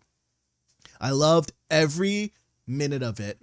I love a movie that is uncompromising in its vision. They stuck to what they wanted to do, and even if people hate it and people go, there's no story, I don't know what's going on, they like committed to their bit, and that always gets a vote from me. And Eber says it addresses itself without apology, and I think that should be commended. And he's, rest in peace, Roger Ebert, you were the GOAT, and I agree. Tron, the Kingdom Hearts stage? I'm familiar. Shut up, bro. Sorry, you just watched people that were in Tron? I actually went into Tron. You know what I mean? But yeah, Tron is like, I talked to it with my coworker, and he's like, I said I watched Tron. His response was, I'm so sorry. And I said, I don't know what you mean. I had a ton of fun. If you're wondering. And like, I went on Letterboxd. It is a lot of, I hate this movie. What is going on? To this movie's a lot. I love this movie. So I love movies that split the audience. What are your Tron Legacy thoughts while we're talking Tron series? Soundtrack is like A1, like one of the best soundtracks. Shame it came out the same year as Social Network soundtrack, because like hard to compete with that one, I think, right? Yep. I'm not the biggest Tron Legacy guy, because like I don't know why Jeff Bridges went back into Tron world after he made like an effort to like prove he got like IP theft from. But like original Tron, great. Didn't watch Tron Legacy for this, so I don't have any real thoughts. Wow. Cool ride. Yeah. Also never been. Ride. Oh, have you been on it? Never been to Disney down in World. Orlando, right? Yeah, I've never been to Orlando, so I don't know that ride. Not familiar. Yeah, really on Orlando. I got to be honest. All right, Sam. What other 1992 film does Sam gonna throw out? I know here? what he's about to pick. He said it might make an appearance. It might. So I still have 15 things on my draft board because apparently I don't overlap that much with you guys. I'll say this, Sam. My draft strategy was to go with movies I know I'd be able to pick. I didn't want to fight and be like, oh, I can't believe I got sniped. Like Perez took Toy Story. I selected it on my phone and deleted it. Like Joe took Lion King. Like I'm very much like I have my rankings.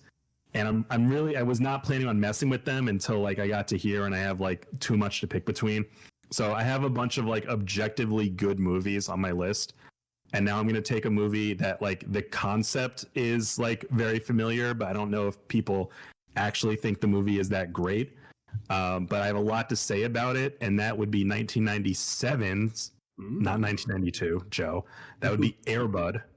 Oh, what a snipe! That was on my list, but I was just like, none of it beats out anything else I want.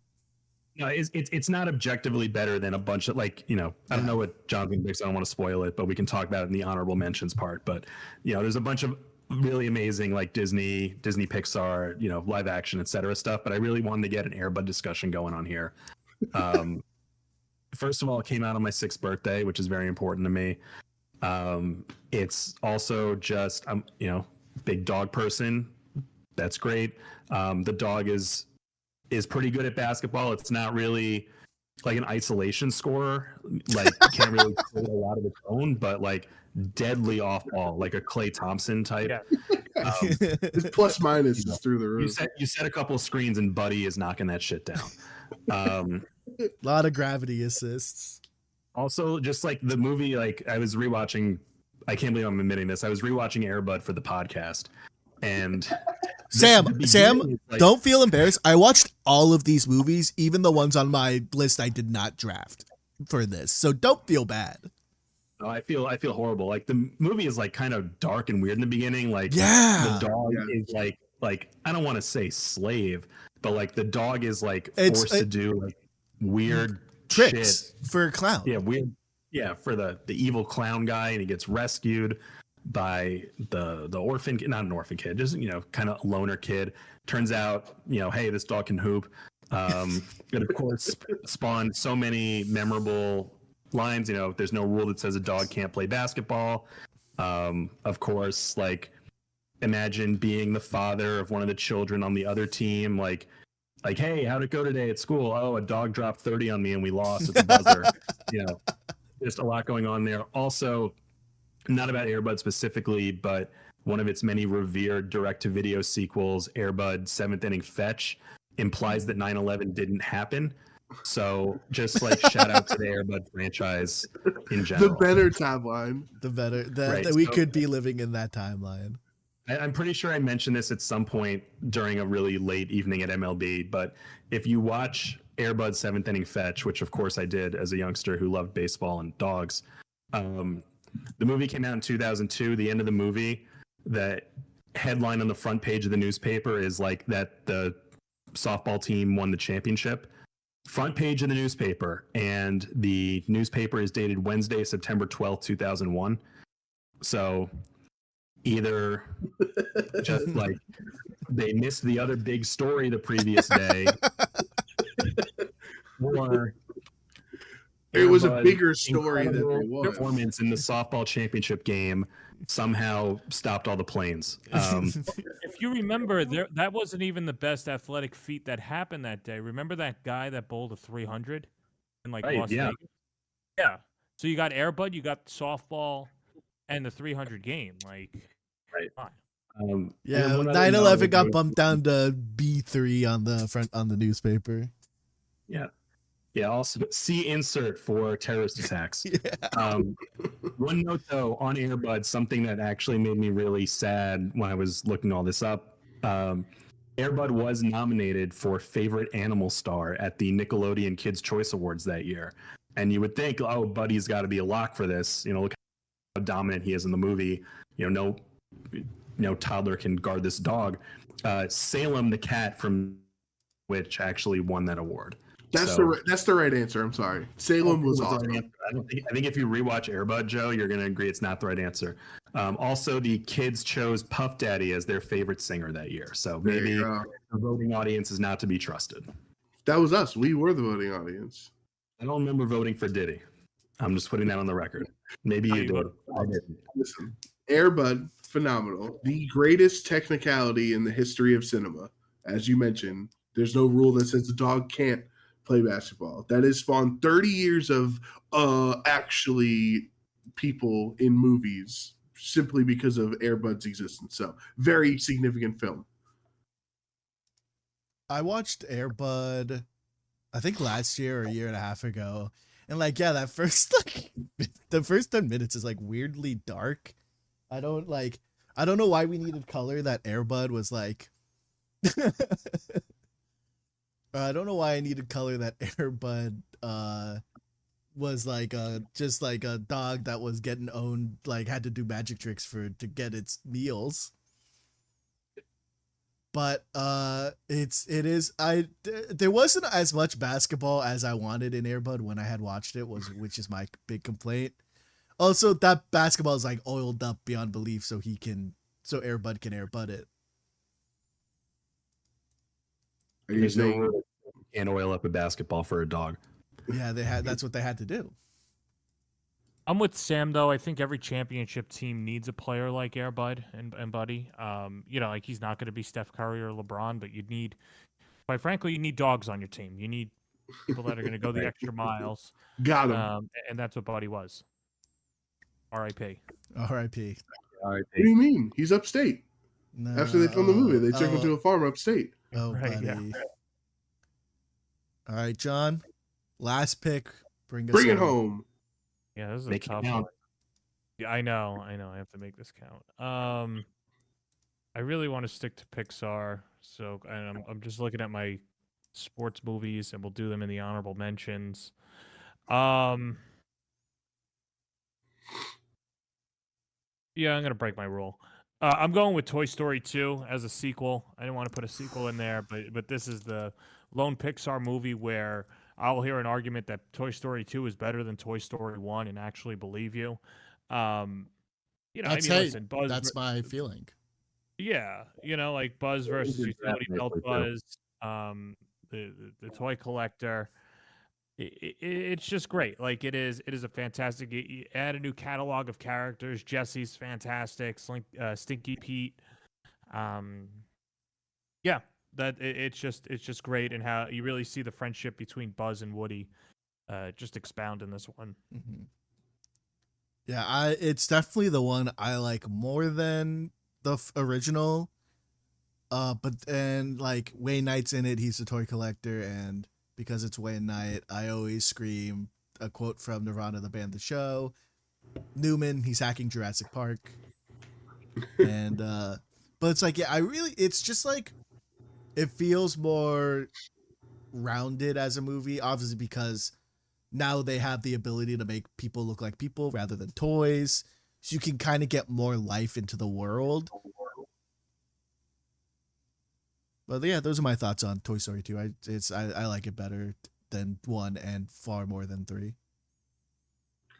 I think I believe Toy Story 2 was the first 100% approval rating film on Rotten Tomatoes. I think I want to say that's right. I don't know. I don't use that website. I'm sorry. My bad. I'm trying to add on to how great the film is. I apologize. I don't know. I'm just saying I don't know. Yeah. First ever. Go talk amongst yourself. It is 100% on the on Rotten Tomatoes. He's saying it was the first ever movie. I'd assume so. When the first film. So Google AI is telling me the first film to achieve 100% rating on Rotten Tomatoes was Leave No Trace. What year is that? Okay, but what was the first real movie? I don't know. I don't know.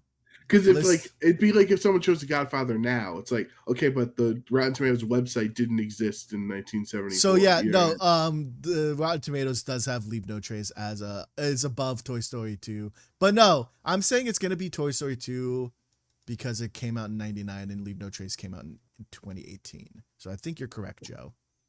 Okay. The timelines are matching up. Yes.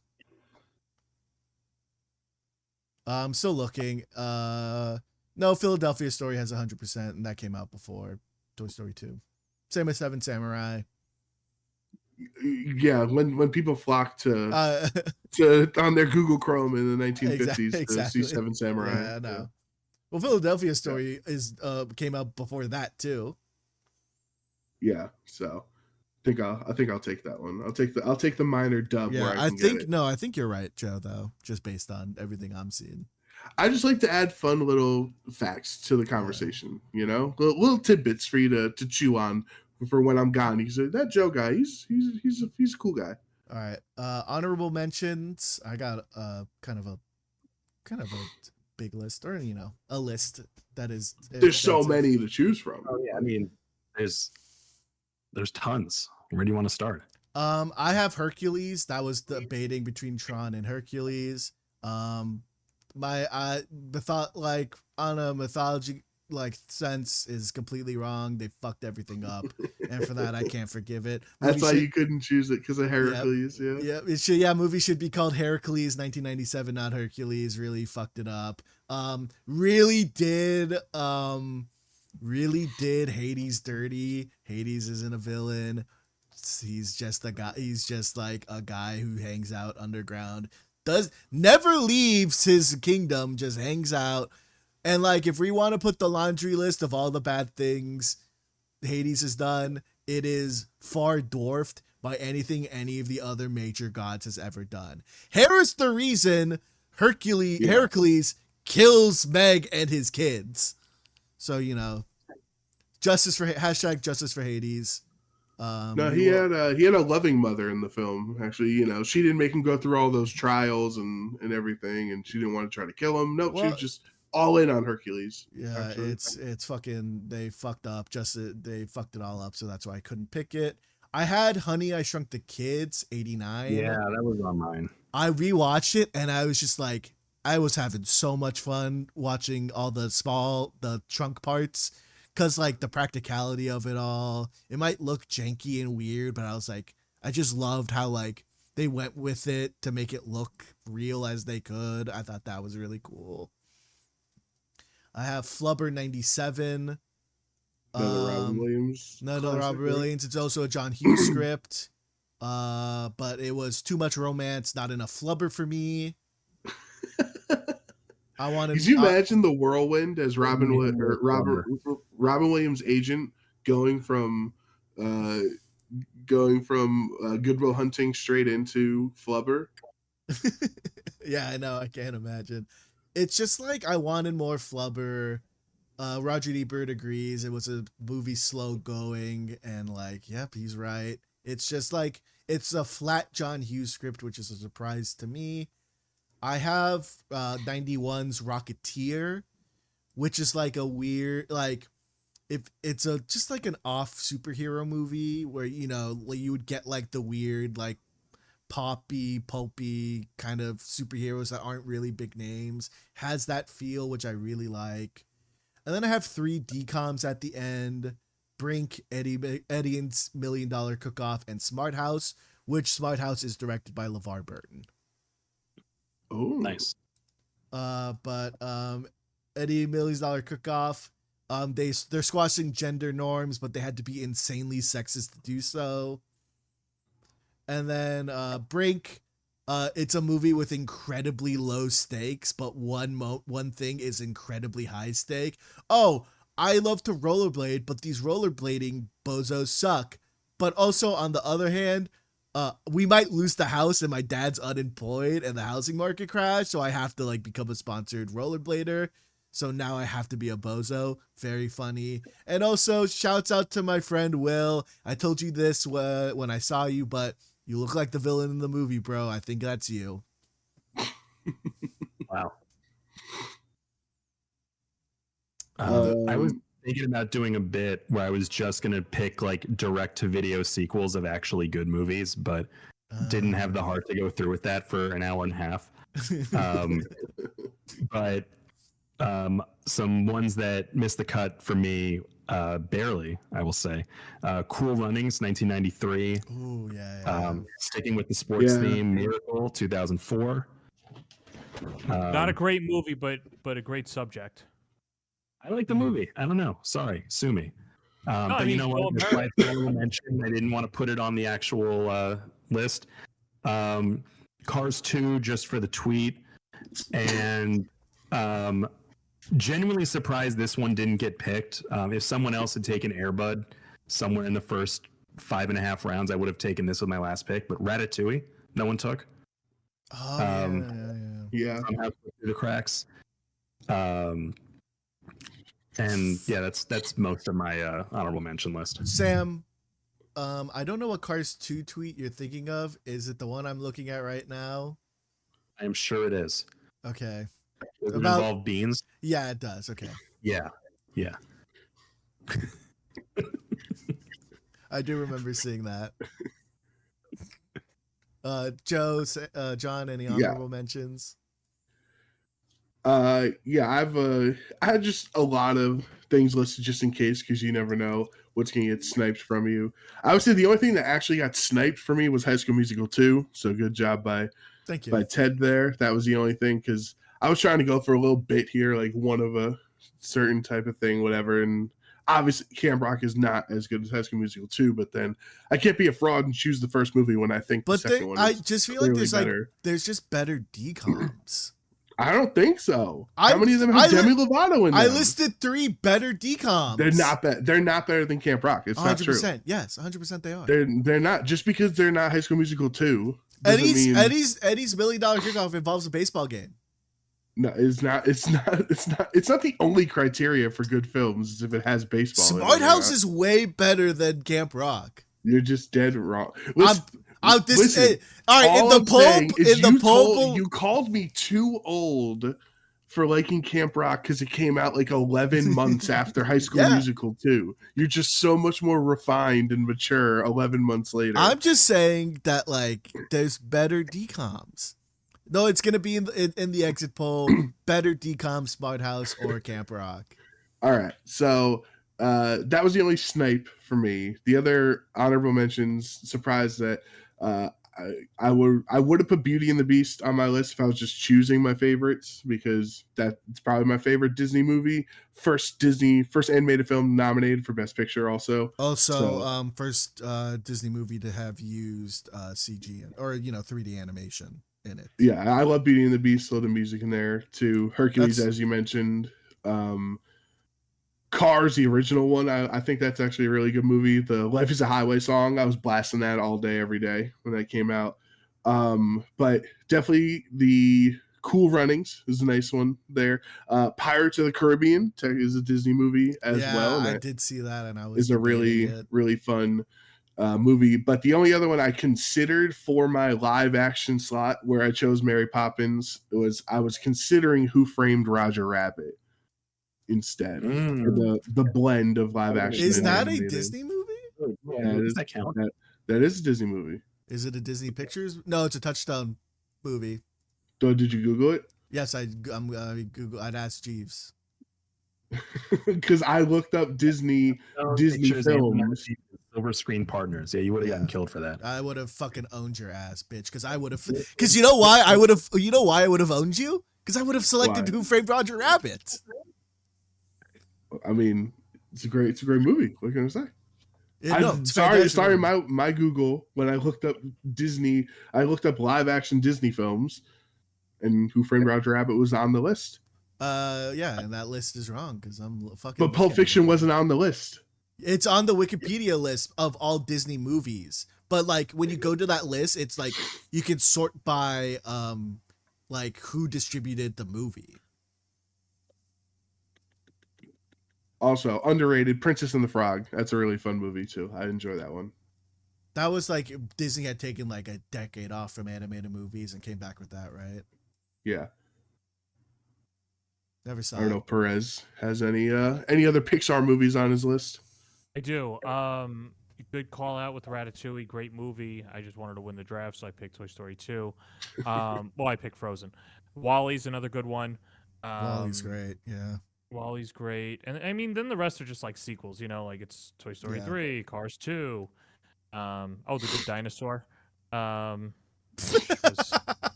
Great film. Critically loved, yeah. Yeah. I'm just looking at a list of sports movies, and like, I mean, The Mighty Ducks is head and shoulders above all the other either one-offs or sequels. Like Angels in the Outfield. Is it better than Cool Runnings? I like The Mighty Ducks. I thought about, but I don't really care for the Angels, so that's the reason. I love the last scene. I love the last scene where Danny Glover's character tells Joseph Gordon-Levitt that he's going to adopt him, and then he goes, "Well, what about JP?"